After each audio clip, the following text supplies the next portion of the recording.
अब रुख करते हैं हवेली लखा का। हमें रिपोर्ट की है हमारे नुमाइंदे सैयद रियाज अहमद शाह ने।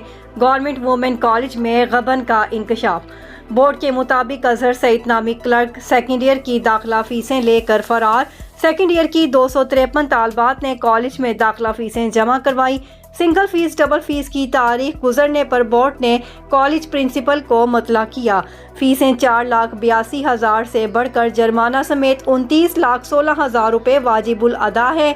फीसें जुर्माना समेत जमा न करवाई गई तो जिम्मेदार कॉलेज और इंतजामिया होगी।